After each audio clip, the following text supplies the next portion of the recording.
여러분, 문재인 정부가 친노동 중심의 정책을 펼치고 있는 것은 뭐 어제 오늘의 일이 아니기 때문에 다 아실 거예요. 기업을 적폐 세력으로 삼아서 사실 반기업 정책을 많이 펼치고 있거든요. 핵심 정책이라고 하는 소득 주도의 성장 정책도 기업한테 비용을 굉장히 많이 부담시키는 정책이에요. 최저임금 올랐죠. 주 52시간제 도입했죠. 법인세 올렸죠. 세제 혜택 줄였죠.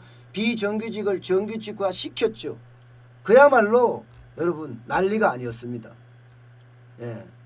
그런데 지금 다시 이제 거대 여당이 되니까 또다시 반기업적인 그런 규제책을 계속 들고 나와요. 법무부도 들고 나오고 공정거래위원회도 들고 나오고 고용노동부도 들고 나오고 심지어 이제는 국회에서도 막 들고 나오기 시작했어요. 그중에서 이 상법 개정안이라고 해서 법무부가 지금 추진하는 거예요. 거기에 다중대표소송제라고 있습니다. 다중대표소송제. 이 다중대표소송제라고 소송제는요. 간단하게 말하면요. 이거예요. 내가 모기업의 주식 0.01%만 가지고 있으면 자회사 50%가 넘는 지분을 가지고 있는 자회사에 대해서 소송할 수 있어요. 책임 추궁을 할 수 있는 소송을 할 수 있는 거예요. 이거를 이제 법무부나 박영진 의원 이렇게 국회와 정부가 짝짝꿍이 맞아서 기업을 조지는 법안을 지금 계속 만들고 있다니까요.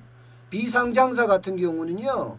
1%만 가진다고 하더라도 비상장사의 계열사에 대해서 잘못했을 때 책임 추궁을 할 수가 있습니다. 물론 이게 일본이나 미국에서 도입을 했긴 했지만 이렇게 도입하게 되면 가장 크게 문제가 되는 게요. 소송이 남발할 가능성이 굉장히 큽니다. 소송이 남발할 가능성.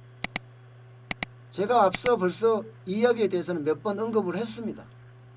왜 소송이 남발할 것 같으냐?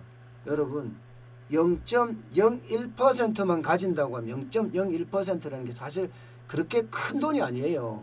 0.01% 주가에. 보세요. 0.01% 가지면 삼성전자만 하더라도 400억 7,675만 원 정도. 이것만 있으면요. 삼성전자에 대한 소송도 물론이고 7개 계열사에 대해서도 너 이거 왜 잘못했어 하고 소송을 할 수가 있습니다. 400억만 있으면 가능하다는 이야기예요. 소송이. 언제든지. 이게 다중대표소송제입니다. 그러면 이거야 개인이 못하겠죠. 400억 정도 되니까. 그런데 헤지펀드는요. 헤지펀드는 언제든지 할 수 있다는 거예요. 헤지펀드는요. 지난번에 엘리엇이라고 미국의 헤지펀드예요. 현대차 공격하는 거 봤죠? 주주제한이라고 해서 나중에는 이게 주주총회에서요. 붙었어요. 주주총회에서. 결국은 투표를 했잖아요. 물론 현대차가 주주총회에서 투표해서 이겼기 때문에 엘리엇은 굉장히 손해를 보고 다 팔아치웠지만 그 당시 한 1조 정도 샀거든요. 현대차 주식을요.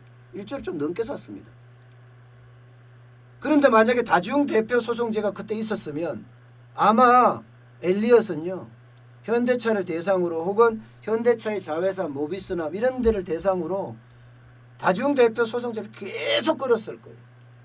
그럼 현대차는 어떻게 해요? 그 소송을 막느라고 정신이 없어요. 소송을 막느라고. 그러면 소송팀이 따로 있어야 돼. 소송팀이 따로. 기업 경영하기도 지금 바빠 죽겠는데 자칫 잘못하면 기업 자체도 망가지게 생겼는데 소송안이라고 아무것도 못할 수도 있다는 그런 이야기까지 나올 정도입니다. 여러분 이게 현대차는 이 정도지만요. 여기 보세요. 신한지주 이러면 15억 정도만 있으면 소송을 할 수 있습니다. 그러면 신한지주의 자회사가 16개예요. 그럼 신한지주는 맨날 소송 아니라 정신없어. 롯데 지주 여기는 더 작아요. 3억만 있으면 다 할 수 있어요. 3억. 이거는 개미도 가능한 거예요. 예, 청호컴넷이라고 이제 좀 중소기업 중에서 좀 작은 데 보자고. 여기는요. 예. 12개 회사.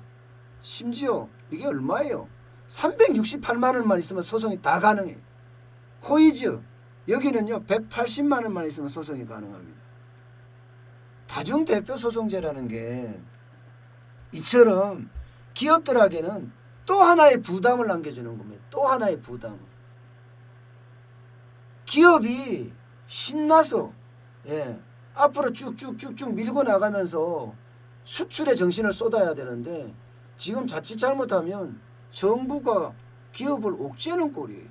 정부가. 법무부 자체가 나서서. 이게 저는 더 큰 문제라고 생각합니다. 이게. 이렇게 계속해서 가잖아요. 그러면 우리 기업의 어떤 경쟁력 자체는 점점 더 떨어질 수밖에 없어요. 그럼 소송이 얼마나 늘어나냐? 이것도 이제 지표로 말할 수가 있어야 되잖아요. 실제 지표로 말할 수 있습니다. 한국상장회사협의회라고 있습니다. 여기서 상장사가 우리나라 상장사는 한 2,000여 개 된다고 그랬잖아요. 2,081개입니다. 그중에 자회사를 보유한 회사가 1,574개예요. 1,574개. 1,574개가 만약에 다중대표 소송제가 도입될 경우에는요. 소송 리스크에 3.9배 더 급증한다. 이렇게 3.9배. 3.9배가 더 급증한다. 이렇게 나타나고 있습니다. 왜냐하면 자회사의 지분율이 50%를 초과하면 무조건 다중대표 소송제의 대상이 되고요. 그 상장회사, 그 대상이 되는 상장회사만 하더라도 1,114개입니다. 1,114개. 예. 그러면 여기에 대한 소송전이 얼마나 더 커질 것인지는 뻔한 이야기예요. 뻔한 이야기.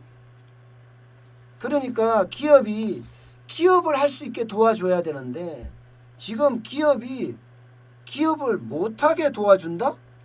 저는 뭐 이런 생각까지 들 정도예요. 그러면서 정부는 그렇게 계속 이야기하잖아요, 여러분. 아니 우리는 응? 기업이 잘할 수 있게끔 도와준다.